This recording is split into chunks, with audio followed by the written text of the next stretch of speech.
gusto estar con todos ustedes, aunque sea virtualmente.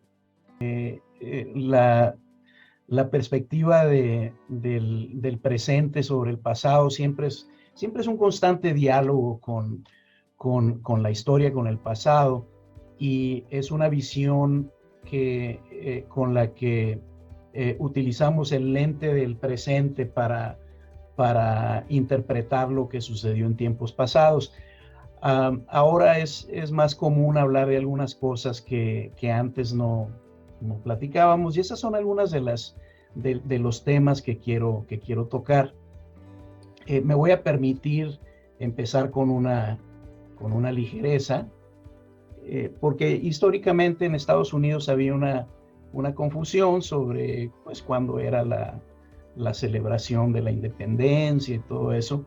Esta confusión hace mucho que fue superada, creo yo, aquí en Arizona, pero yo creo que debemos recordar algunas cosas que se nos olvida, incluso a nosotros los mexicanos se nos pasa a veces algunos detalles importantes que ahora podemos tocar y tocamos con más frecuencia, pero no se abordan comúnmente. Hay un debate, por ejemplo, porque ¿por qué no celebramos la independencia a partir de 1821, que fue realmente cuando finalmente se logró la independencia? Y bueno, si vemos atrás y nos hacemos la pregunta, nos vamos a encontrar con que el primer registro conocido de una celebración de independencia fue el 16 de septiembre de 1812, cuando realmente todavía no éramos independientes. Pero fue Ignacio López Rayón, uno de los generales de la insurgencia, quien decidió en 1812 en el pueblo de Huichapán, lo que ahora está en el estado de Hidalgo precisamente, celebrar el grito de Dolores con una descarga de artillería además. Y posteriormente, en 1813, ya cuando Morelos era el generalísimo de la insurgencia, en sus sentimientos de la nación, él solemnizó que el 16 de septiembre debería de ser el día aniversario en que se levantó la voz de la independencia. Entonces es un simbolismo muy, muy poderoso, que a partir de apenas un año después de la muerte de Hidalgo, ya se estaba celebrando. Y una cosa, un tema que me gusta tocar a mí cuando hablamos de la independencia de México, es que Hidalgo en 1810, escasos 2 meses después de haberse levantado, abolió las leyes de la esclavitud. Y hay quienes dicen, bueno, pero es que el Papa Urbano VIII, por allá en los años 1630 y algo, había prohibido ya la esclavitud. Y de hecho la corona española y la portuguesa pues acataron esa decisión papal y ordenaron liberar a los nativos. La realidad fue que la libertad de los indígenas no fue acatada del todo, porque se contraponía con el hecho de que eran considerados propiedad privada por muchas personas en el imperio, en la Nueva España. Se ha estimado que hasta el siglo XIX hubo entre 2,5 millones y 5 millones de esclavos nativos en México. Y luego cuando Morelos toma pues el liderazgo de la insurgencia, el 5 de octubre de 1813, emitió un decreto en el que declaró la abolición de la esclavitud y nuevamente la liberación de los esclavos, con lo que se reafirmaba precisamente las premisas de Hidalgo sobre una nación justa e igualitaria. Decía él que la esclavitud se proscriba para siempre y lo mismo la distinción de castas, quedando todos iguales, y solo distinguirá a un americano de otro el vicio y la virtud. Muy concreto, muy poderoso.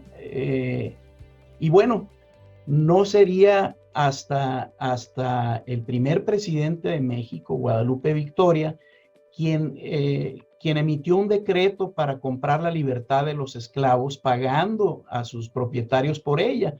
Pero pues se limitaba a los fondos que se reunieran para tal efecto. Pero bueno, le daba continuidad, le seguía dando voz a esos decretos de Hidalgo y de Morelos, ¿verdad?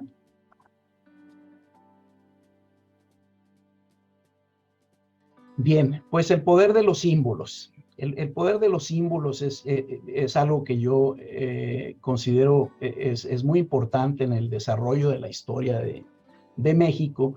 Y la guerra de la independencia, la guerra por la emancipación en México es ejemplo claro de eso. Hay muchas anécdotas, hay muchas ilustraciones de esto. Y bueno, el papel de la iglesia, que jugó la iglesia, precisamente fue muy importante y estaba de alguna manera conectado precisamente al uso de los símbolos.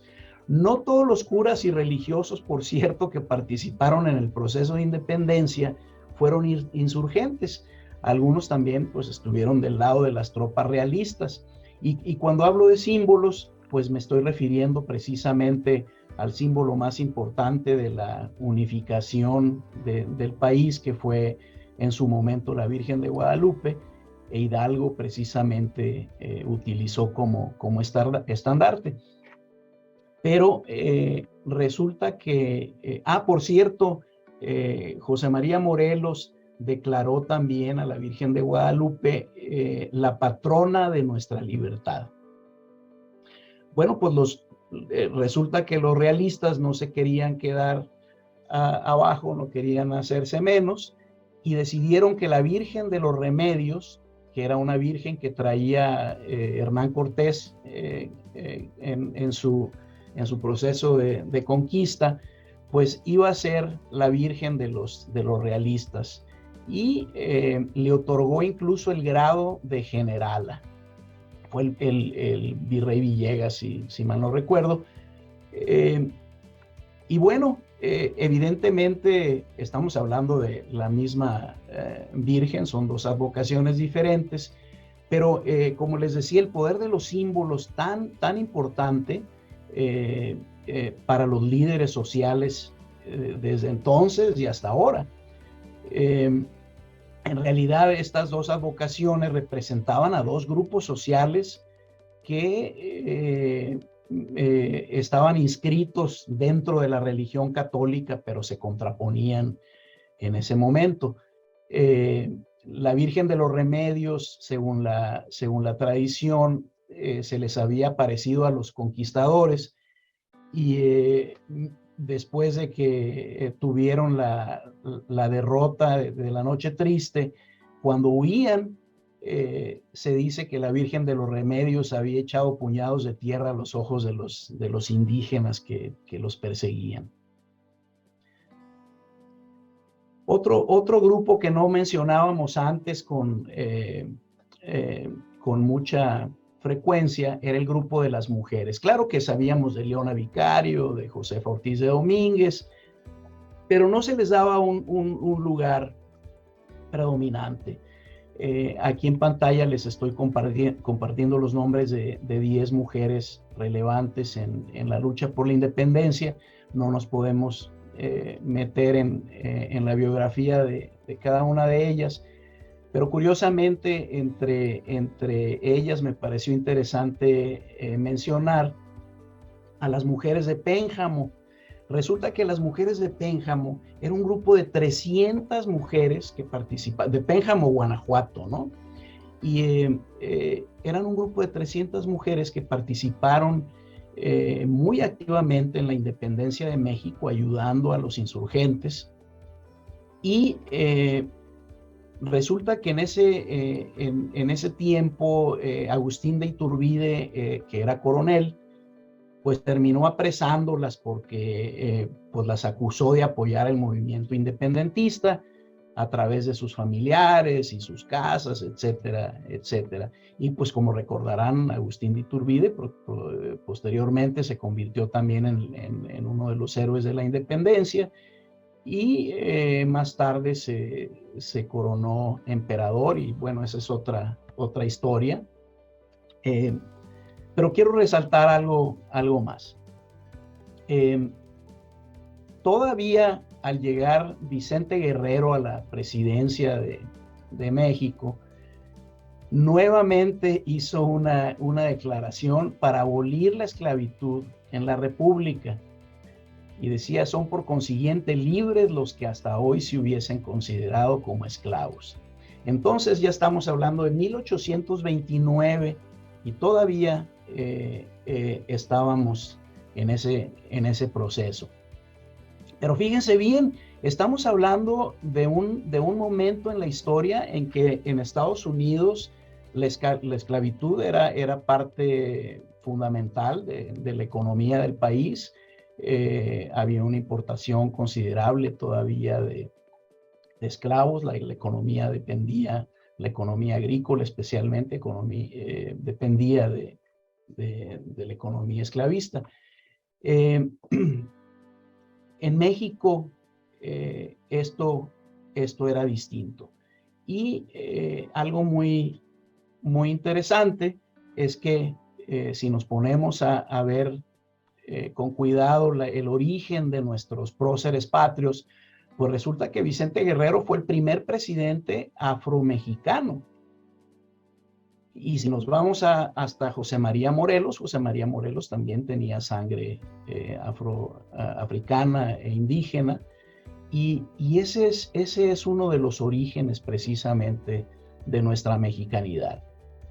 Uno de los distintivos que nos hacía a los ojos de nuestros hermanos del norte, pues muy diferentes. Y les quiero platicar brevemente también de un caballero que fue el último gobernador de California, Pío Pico. Pío Pico fue el último gobernador mexicano de California. Y en el momento en que él se daba cuenta que, bueno, los avances del Coloso del Norte estaban reclamando territorios que originalmente pertenecían a la Nueva España y posteriormente a México, decía él, nos encontramos amenazados de inmigrantes yanquis, así como está escrito, es la cita textual de él, los cuales han empezado a congregarse en nuestro país y del cual progreso no podemos arrestar. Ya tienen vagones de esa gente pérfida escalada las cumbres más inaccesibles de la Sierra Nevada. Cruzaron todo el continente y penetraron en el fructífero valle de Sacramento. Como pueden ver, esto ya es en el contexto de la guerra entre México y Estados Unidos, pero nos habla pues de una evolución muy importante a partir de la independencia de México. Imagínense, por ejemplo, aquí en Arizona, el matrimonio interracial no fue permitido hasta 1959, que es una historia también muy interesante. Voy a tocar un poco sobre eso. Y no voy a poder dejar de mencionar que Benito Juárez, un indio zapoteca, que llegó a la presidencia de México cuando Estados Unidos tenía una guerra civil a causa de las diferencias sobre la esclavitud, la supremacía racial y otras ideas contrapuestas con los ideales de la independencia de México.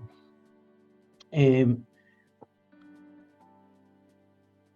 y de paso les platico que tan solo 4 décadas después, durante la intervención francesa, ya había claros indicios del destino compartido entre México y Estados Unidos. A pesar de que íbamos por caminos diferentes en apariencia, en realidad había muchas coincidencias. Es muy importante darnos cuenta de específicamente el significado del 5 de mayo para Estados Unidos, aunque esa no es la presentación hoy. Hay una línea directa también entre los ideales de la independencia en México y esta otra famosa batalla. Por supuesto, ustedes saben que Ignacio Zaragoza, el héroe de 5 de mayo, pues nació en Goliad, Texas, que entonces no se llamaba Goliad, por cierto.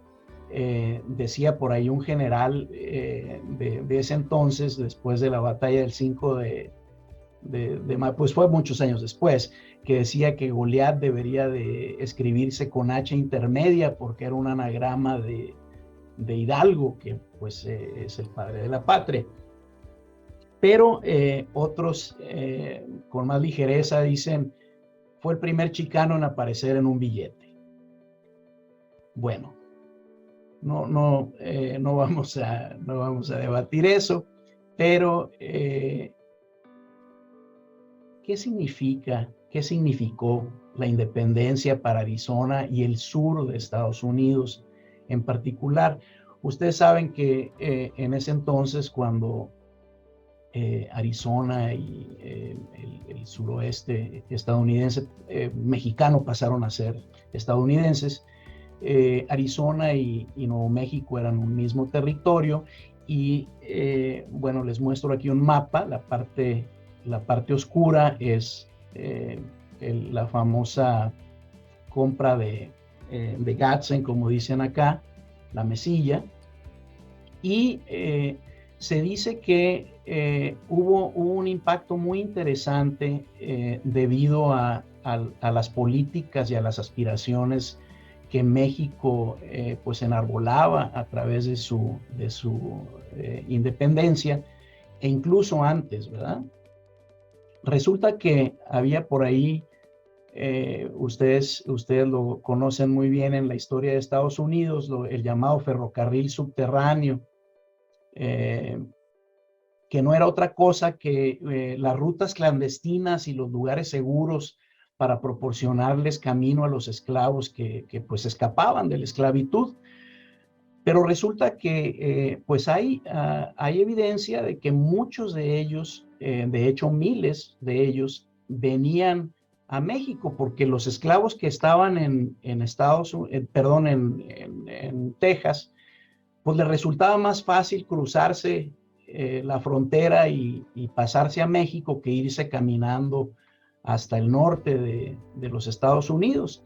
Y eso era precisamente lo que estaba sucediendo después de la independencia de México, muy particularmente, pero incluso antes.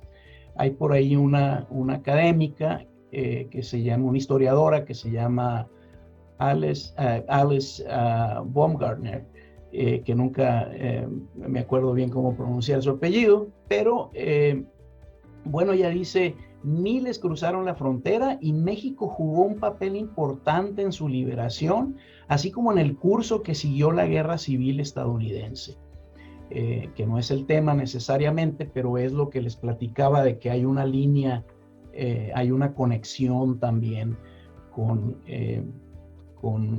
la Guerra de Independencia y la posterior intervención francesa y las intenciones de Europa de tener una intervención también posiblemente en Estados Unidos, que finalmente se frustró, y algunos historiadores opinan que eso fue gracias a la batalla de Puebla, en donde vencieron los mexicanos. Quiero volver un poquito, estoy brincando históricamente porque precisamente estas conexiones de alguna manera nos llevan a entender cómo evolucionamos de diferente forma, pero al mismo tiempo los hilos se entrelazan. En el estado de Arizona, les decía, no se derogó la ley que prohibía los matrimonios interraciales hasta 1959, imagínense. Resulta que había ahí por ahí un caballero aquí en Tucson precisamente, que yo tuve el honor de conocer, cuyo nombre era Han Koyama. Es la foto que están viendo ahí. Desde 1954, la Suprema Corte estadounidense ya había declarado que la segregación racial era inconstitucional. Y en 1959, Han Koyama, con el apoyo de ACLU, inició una demanda en contra de esa prohibición. Resulta que ACLU también se fundó aquí en Arizona y tiene toda una trayectoria muy importante.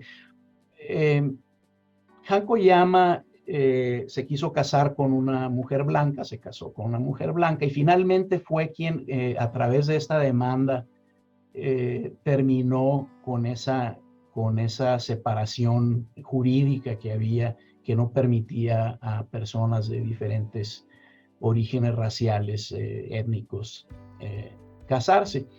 ¿Por qué les platico todo esto? Bueno, porque la independencia, la libertad, la identidad cultural, la mexicanidad, no se ganan en una batalla. Se tienen que defender y se construyen día a día.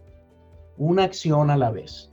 Y me acuerdo de otra anécdota a propósito. El señor Oyama trabajó aquí en Pima Community College, fue director de educación bilingüe y de estudios internacionales, pero además había otro señor aquí, no voy a mencionar su nombre porque no le pedí permiso para nombrarlo, de origen chino.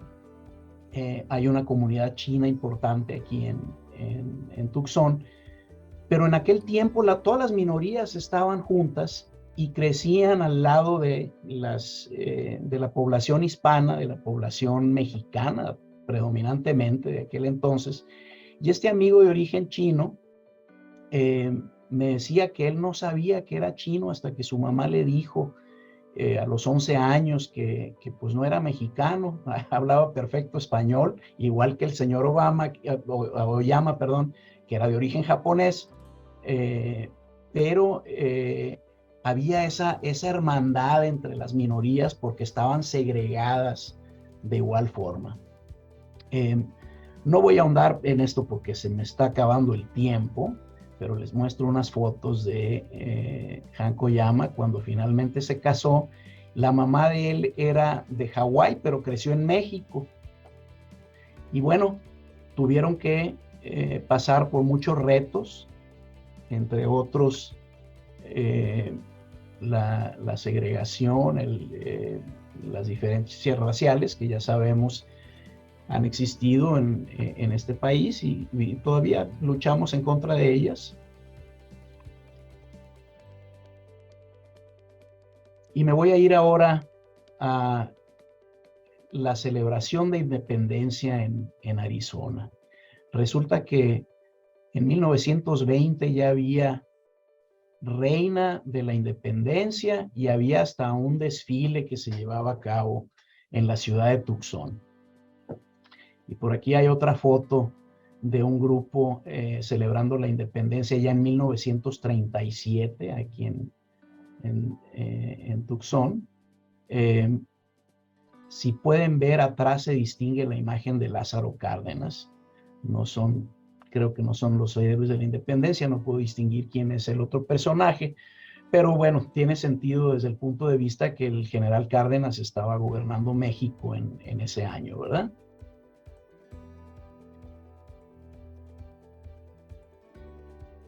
Finalmente, el mes de la hispanidad en Estados Unidos coincide con la celebración de independencia, no nada más de México, sino de numerosos países latinoamericanos, Costa Rica, El Salvador, Guatemala, Honduras y Nicaragua celebran su independencia el 15 de septiembre y México y Chile el 16. Aunque bueno, hay toda esta historia también de que Porfirio Díaz cambió la celebración unas horas antes, el día 15, para que coincidiera con su cumpleaños. No sería la primera vez en la historia que se daba un caso parecido, porque resulta que Agustín de Iturbide, cuando entró con el ejército trigarante a la Ciudad de México, retrasó también un día la entrada para el 27 de septiembre de 1821 para que coincidiera con su cumpleaños. Pero en fin, en este año en que celebramos el 200 aniversario de las relaciones diplomáticas entre México y Estados Unidos, yo diría que la herencia mexicana en este país tiene raíces más profundas que cuando el sur de Estados Unidos pertenecía a México. Porque en ese tiempo la Nueva España no era realmente una nación, era parte de un imperio más grande, y a su interior pues estaba dividida en una serie de grupos raciales, económicos, españoles, indígenas, y un grupo enorme de mestizos, por supuesto, muy diverso, y que incluía incluso africanos y asiáticos, ¿verdad? Entonces, la revolución de independencia no fue una guerra entre mexicanos y españoles propiamente, porque aún no existía la mexicanidad en el mismo sentido que existe hoy. Yo creo que ahora hay una unificación a través del territorio nacional y, como decimos algunos, el México grande va más allá del territorio nacional y se extiende hasta los Estados Unidos y otras partes del mundo, precisamente. Y presumo de esas niñas preciosas que ven en la foto que fue en una celebración del 5 de mayo y bueno, por ahí andaba mi hija. Pero mi perspectiva es que tenemos que construir nuevos símbolos que exalten precisamente el papel de los mexicanos estadounidenses en la construcción de nuestro futuro en esta nación, que es un futuro compartido y ambos tenemos mucho que aprender uno de otro. Ambos países, ambas culturas, la región fronteriza que algunos llaman el tercer espacio porque no somos de aquí ni somos de allá, pero a fin de cuentas ese sentido de mexicanidad es muy palpable, muy evidente hoy día. Y de independencia hemos aprendido que el poder de los símbolos, el poder de los líderes populares y el poder de las ideas, de los ideales, puede ser enorme.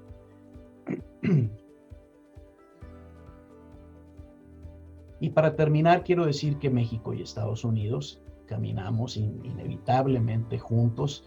Esperemos que hacia un futuro luminoso, que podamos seguir compartiendo como hemos compartido hasta ahora y que creo yo está inexorablemente ligado uno a otro.